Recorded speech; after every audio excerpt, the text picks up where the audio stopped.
Hello, मी कोकणातली या चॅनलमध्ये तुमचं स्वागत आहे. आज आपण बघणार आहोत अंड्याची ग्रेव्ही. साध्या सोप्या पद्धतीने अंड्याची ग्रेव्ही बिना वाटपाची कशी बनवायची हे आपण बघणार आहोत. तर चला तर व्हिडिओला सुरुवात करूया आणि व्हिडिओ शेवटपर्यंत नक्की बघा. हे बघूनच किती टेम्पटिंग दिसतंय ना. मस्त कलर आलाय. मी कुठेही फूड कलर किंवा काही यूज केलं नाहीये आणि हे भाकरीसोबत किंवा चपातीसोबत खायला खूप छान लागतं. तर चला सुरुवात करूया. याच्यासाठी मी यूज केलं आहे ते टोमॅटो आणि कोथिंबीर. तर टोमॅटो आपण 4 तुकडे करून घ्यायचे आहे. जास्त तुकडे करायची गरज नाही, कारण आपण त्याला वाटून घेणार आहोत. तर याच्यामध्ये मी फक्त जे वाटण म्हणजे जे ग्रेव्हीसाठी जे घालणार आहे ते फक्त टोमॅटो आणि कोथिंबीर घालणार आहे. त्याच्यासाठी आपण कुठेही कांदा खोबरा काहीही यूज करणार नाही. तर आता हे असं 4 भागामध्ये कट करून घ्यायचं आहे. मोठे घातले तर ते व्यवस्थित बारीक होत नाहीत, म्हणून थोडेसे छोटे तुकडे करून घ्यायचे आहेत. आणि त्याच्यानंतर कोथिंबीर. तर हे थोडंसं जाडसरच वाटून घ्यायचं आहे, एकदम पण बारीक वाटायचं नाही आहे. जेव्हा तुम्ही जाडसर वाटता ते शिजतं तेव्हा ते खूप छान लागतं. तर चला आपण ह्याला बारीक करून घेऊया. मस्त छान अशी थोडीशी जाडसर अशी याची पेस्ट बनवून घ्यायची आहे. आता मी याच्यासाठी ना 4 अंडी उकडून घेतली होती. तर याच्यापैकी मी असे तुकडे घेणार आहे अंड्याचे. अंड्याचे तुम्ही 2 पीसही करू शकता, उभे छान होतात. आणि जर तुम्हाला असे छोटे छोटे पीस पाहिजे असतील तर असे छोटेही पीस करू शकता. मी एका अंड्याचे 3 पीस केलेत.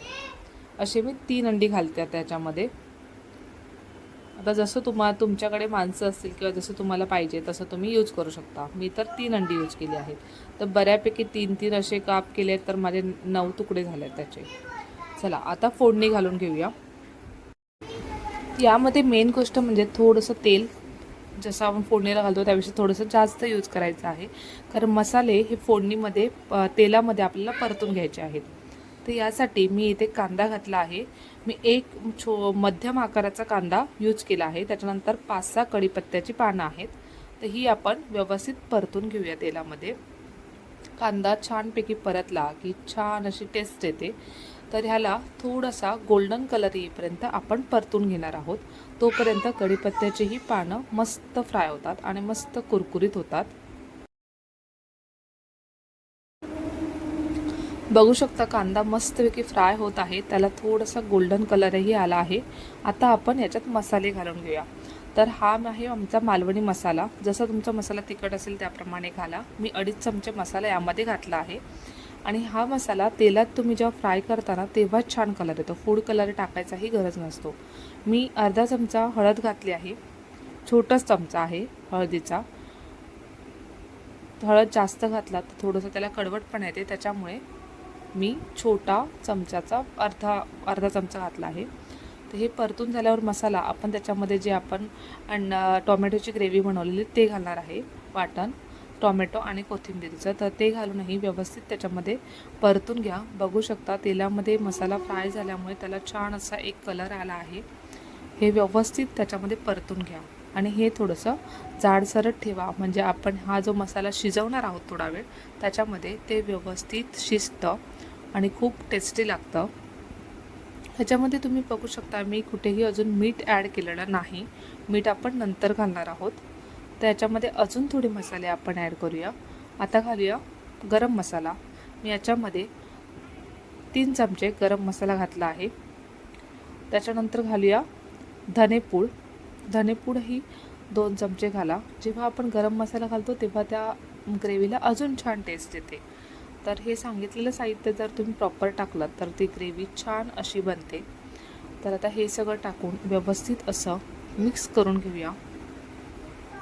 प्रॉपर ती ग्रेव्ही बघा मिक्स झाली आहे. मस्त दिसते आहे, टेम्पटिंग दिसते ॲक्च्युली ही खायलाच. तर आता थोडंसं याच्यामध्ये पाणी पण बघा, मी कुठेही थोडंही पाणी ॲड केलं नाही. तर आत्ता मी जवळपास अर्धा पेला पाणी फक्त मी ॲड केलं आहे. ते फक्त मिक्सरचं भांडं धुवून अर्धा पेला पाणी मी त्याच्यामध्ये टाकलं आहे. तुम्हाला जास्त पातळ ग्रेव्ही पाहिजे असेल तर तुम्ही अजूनही पाणी ॲड करू शकता.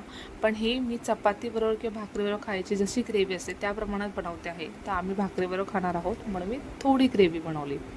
ह्या ग्रेव्हीला जवळपास 5 ते 7 मिनटं शिजू द्या आणि त्यानंतर त्याच्यामध्ये 1 वाटी दही घाला.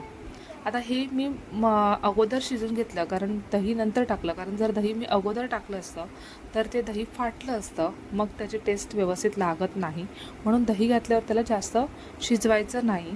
आता हे प्रॉपर दही मिक्स करून घेऊया आणि मग याच्यामध्ये मी मीठ घालणार आहे, म्हणून मी मगाशी मीठ टाकलं नव्हतं. आता याच्यामध्ये चवीनुसार मीठ टाकूया आणि ह्याला परत एकदा व्यवस्थित असं मिक्स करून घेऊया. आता बघू शकता, ह्याला तोपर्यंत मिक्स करायचं आहे जोपर्यंत हे एकजीव होत नाही, दही आणि सगळे मसाले. याच्यामध्ये तेल जेव्हा जास्त घालतो ना तेव्हा छान अशी त्याला करा येते, म्हणूनच मी म्हटलेलं की तेल थोडं इतर फोडणीपेक्षा याच्यामध्ये जास्त घाला, जेणेकरून ते मसाले व्यवस्थित त्याच्यामध्ये परतले जातील.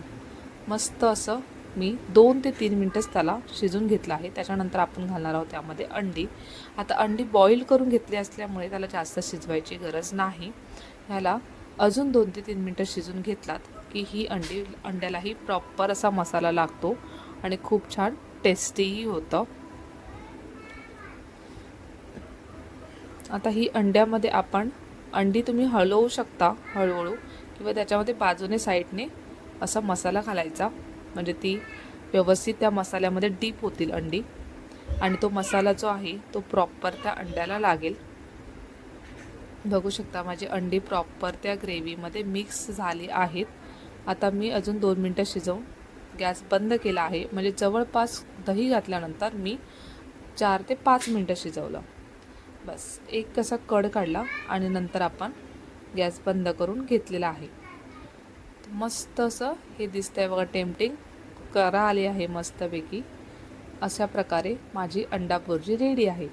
चला तर मग आता आपण ह्याला सर्व करूया. बघूनच एकदम अफलातून वाटते, कधी खावी अशी वाटते. मस्त करून बघा, भाकरीसोबत एकदम टेस्टी लागते. तुम्ही भाकरी चपाती कशासोबतही खाऊ शकता. एकदम झटपट बनणारी रेसिपी आहे. कुठेही तुम्हाला कांदा खोबरं किसत बसायची गरज नाही आहे याच्यासाठी. तर ही रेसिपी तुम्ही एकदा जरूर करून बघा आणि मला कशी झाली आहे हे नक्की कमेंट करून सांगा. तसेच चॅनलला नवीन असाल तर सबस्क्राईब करा आणि लाईक शेअर कमेंट करायला विसरू नका.